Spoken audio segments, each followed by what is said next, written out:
Bonjour à tous, bienvenue à notre émission Parle-moi de toi. J'espère que vous allez tous bien, ravis de vous retrouver encore une fois.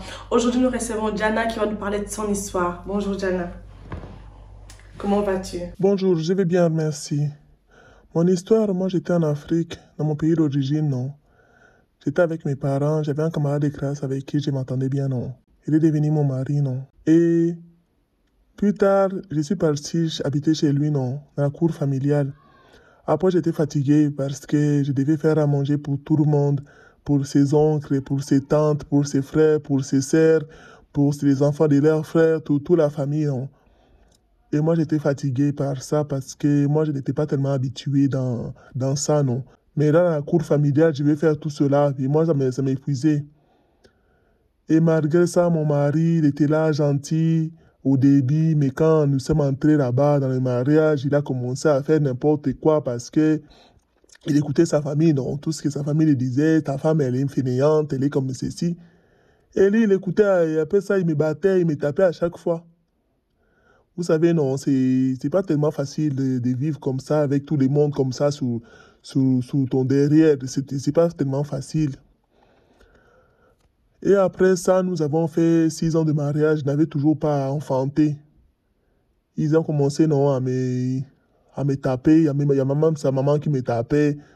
Son papa qui m'a prodigué des insultes. Toute sa famille là qui m'a prodigué des insultes. Parce que je n'arrivais pas à enfanter. C'était difficile. Un homme que tu amourais comme ça et tout d'un coup comme ça, il a commencé à te taper, commence à te dire des insultes, hein, commence à te faire, il rentrait même plus à la maison, des fois il dormait dehors. Et les matins quand il arrivait, comme si rien n'était, même pas dit mon amour, ma femme, je te demande pardon, rien. Il entrait là-bas à la maison le matin, il cherchait à manger, il mangeait. Il passait sa journée, non, comme si rien n'était, non. C'était très compliqué cette situation. Quelques années après ça, là, donc on a fait 8 ans de mariage, toujours pas des enfants. Sa famille disait à chaque fois de trouver notre femme, non. Il a fini par céder. Il a fini par céder, il a comme fini par écouter sa famille, il a trouvé une autre femme. Ils sont partis épouser une femme, une belle jeune fille comme ça, là. Bon, on n'avait pas tellement beaucoup de différences, non, mais il avait, la femme là, non, il avait, je pense, peut-être 3 ans de moins que moi, non. Déjà, quand elle était arrivée, elle était déjà enceinte de mon mari, non. Moi, pour moi, je m'étais dit qu'il se voyait déjà avant, vous savez, non. Elle est arrivée là, elle a eu des enfants, elle a eu un enfant. Dès qu'elle a accouché, 4 mois après, là, elle est retombée enceinte, non. Et maintenant, moi, j'étais un peu comme sa bonne, vous savez, un peu comme sa bonne. Je devais m'occuper de l'enfant né, je devais m'occuper de l'enfant né, de ses couches, laver ses couches, faire ses choses, lui faire à manger pour la fille. Donc, je vais toujours m'occuper d'eux. Moi, ça me dérangeait pas tant que ça. Même si ça me faisait un peu mal, non. Mais est-ce que je n'avais pas le choix? Parce que même si je devais même aller, non, mais me plaindre chez mes parents, ça ne changeait rien du tout. Parce que vous savez, c'était la société dans laquelle on vivait. La société demandait ça. C'était comme ça. Donc, pour nous, là-bas, tout était normal. C'était tout à fait normal. Toujours les mêmes problèmes, là, mes belles-sœurs, là, et leurs oncles, les oncles de mon mari, les tantes de mon mari qui n'arrêtaient pas de m'insulter, non. Que je ne valais rien, non. Je ne valais rien, que c'était pas mon problème. C'était pas le fait que j'accouche pas, j'étais une femme stérile, que je ne valais rien, des choses comme ça, non. Et moi, après ça, je suis parti voir un féticheur. On m'a montré un monsieur là. On m'a dit que le monsieur là était assez fort pour donner les enfants aux gens. Donc, moi, c'est ce que j'ai fait. Je suis parti le voir. C'était un peu plus loin de chez moi. Je suis parti le voir là-bas. J'avais fait ça, il semblait être malade, non. J'ai dit à mon mari, j'étais malade pour partir à l'hôpital, non. Voilà. Et en partant là-bas, j'ai menti, je suis parti voir le féticheur là. En arrivant là-bas, il me dit que non, que je vais lui amener un enfant. Après cela, il allait, comment dire ça? Il allait sacrifier l'enfant, non. En sacrifiant l'enfant, moi, ça allait me donner des jumeaux ou bien des triplés. Et en plus de ça, là, des jours que j'allais lui amener l'enfant, il allait me donner beaucoup d'argent. Vous savez, une valeur, là, à peu près, on va dire, une valeur de 50 000 francs suisses. Il allait me donner vraiment beaucoup d'argent.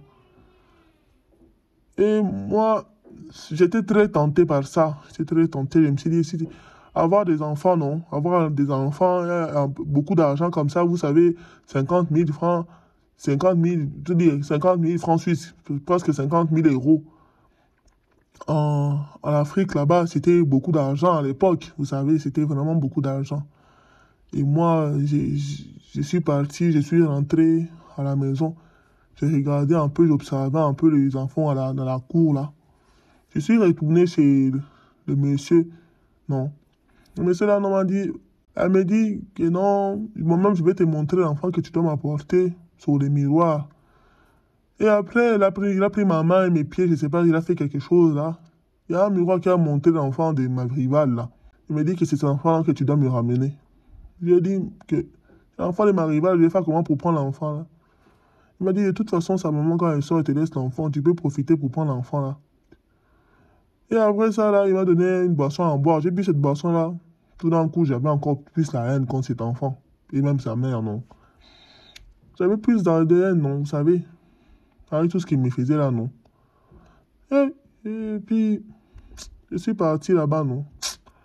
Je suis parti là-bas quand l'enfant, vous savez, dans le cours familial, là, il y avait une grande maison, puis il y avait au moins 20 petites maisons tout autour, non, en rond comme ça un peu. Et derrière les maisons, il y avait nos fenêtres qui étaient ouvertes, non. En Afrique, là, comme ça, la journée, on ouvrait des fenêtres pour, vous savez, non, pour pouvoir... on ouvrait des maisons pour pouvoir aérer un peu pour qu'elle rentre parce qu'il faisait chaud, non. Ah, vous savez, c'est compliqué, c'était compliqué. C'est compliqué même de parler de ça. Elle a mis l'enfant à dormir là-bas, dans la chambre, là. Moi, je suis passé derrière, par la fenêtre, là. J'ai pris l'enfant. C'était un peu le soir, non? J'ai pris l'enfant. Je suis parti, j'ai donné à un homme. On avait déjà fait les plans avec les féticheurs, là, non? Un jeune homme, là, devait venir pour récupérer l'enfant. J'ai pris l'enfant, là. Depuis la fenêtre, là, derrière, je suis rentré, j'ai sorti l'enfant. Comme l'enfant, là, me connaissait, il avait déjà confiance, non? J'ai pris l'enfant, j'ai donné au monsieur, le monsieur est parti avec. Et la maman est partie, ma rivale est partie, a commencé à chercher l'enfant avec le mari. Ils ont commencé tout le monde a commencé à chercher l'enfant. Moi aussi, je faisais semblant de chercher. La maman, là, elle pleurait, l'enfant. Elle pleurait son enfant. Elle pleurait, elle était enceinte en plus. Elle pleurait son enfant. Moi, le lendemain, là, je suis parti voir les féticheurs, là. Il m'a remis 50 000 francs. Non, on dit 50 000, là. Il y avait beaucoup d'argent même. Je ne savais même pas où mettre ça. Dans un grand sac comme ça. Il m'a remis ça. Et après, il m'a dit, de toute façon, ne t'inquiète pas. Nous, même s'ils vont eux-mêmes voir d'autres féticheurs pour voir où est parti l'enfant, ils ne pourront pas voir l'enfant parce que nous, avec les autres féticheurs, là, nous sommes qu'un seul, nous savons le même maître. Et j'ai demandé où était l'enfant. Après ça, il me dit que non. Le même soir là, à minuit, ils avaient déjà sacrifié l'enfant. Voilà, non. Ils avaient déjà sacrifié l'enfant là. Le même soir là, à minuit. L'enfant était déjà enterré. Moi, quand j'ai entendu ça là, je suis seulement parti chez mon mari là. Mais vous pensez quoi? Vous pensez que Dieu vous donnera des enfants quand même, malgré ce que vous avez fait? Vous savez, même si j'ai demandé pardon à Dieu, je ne pense pas qu'un jour je pourrai avoir des enfants. Je ne pourrai pas. Vous savez, non, je ne pourrai pas. Je ne pourrai pas avoir des enfants. Ça ne vient pas à l'accouchement, là, ça ne vient pas dans ma vie. Ça ne vient pas, non. Vous savez, ça ne vient pas. Le féticheur, là, il m'a aidé à faire des démarches pour venir au Maroc. Je suis venu au Maroc et puis depuis le Maroc, là, j'ai trouvé un moyen de venir en France. Et en France, là, non. Je suis venu ici en Suisse, non. En tout cas, la fille, là, la jeune fille, elle est morte de chagrin. Elle est partie accoucher, elle est morte. Elle était beaucoup maigrie. On m'a dit qu'elle était beaucoup maigrie. Maigrie, elle est partie accoucher, elle est décédée, elle est morte avec le bébé. À cause du chagrin. Je prie que Dieu me pardonne toujours, non? Vous savez, c'est pas facile. Voilà mon histoire. Merci beaucoup pour votre témoignage. J'espère que, enfin, j'ai prié que Dieu vous fortifie et qu'il vous donne vraiment la paix. Merci.